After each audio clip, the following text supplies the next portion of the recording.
Kain na, dali. Kain na.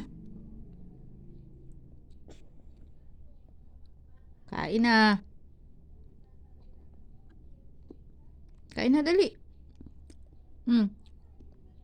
Uy. Kain na. Medyo may sinat po siya kasi mainit yung biyahe namin kahapon. So, si Cornelius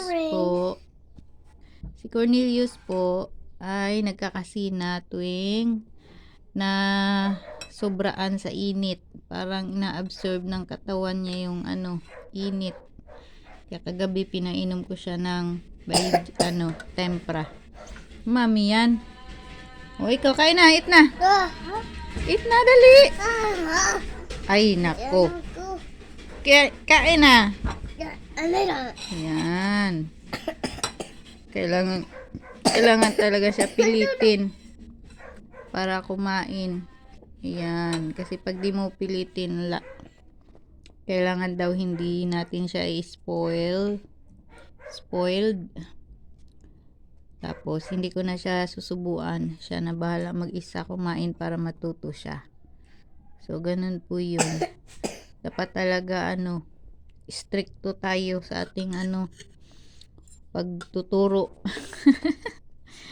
Kasi bawal ang spoiled. Kasi sinusubuan pa kasi ng mami yan. Ngayon ay bahala ka na. Matuto ka dito. Kain na, dali. Wala na sa bibig, oh. Kain na pa. Dali, eat na. May kasamang ubo yung kanyang, may kasamang ubo yung kanyang sinat. Naglalaro ka na dyan. Dali na, eat na. Uy, utot. Utot, dali na, kain na. Eat na. Papaluin na kita. Dali. Kain na. Oh, busog. Good job. Po. Then na, kain na. Kain na, subo. Isa na lang, dali. Tapos mamaya mo ulit kainin yan. Dali na. Kain na. Kain na, dali. Isa na lang, please. Oh, ubo. Isa na lang, please. Dali na. Eat na.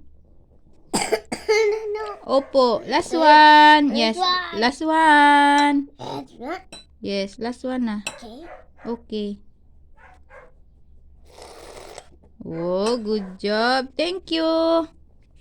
Thank you. Sige na. Bye-bye. Bye-bye na ikaw. Bye-bye. Bye-bye. Bye-bye.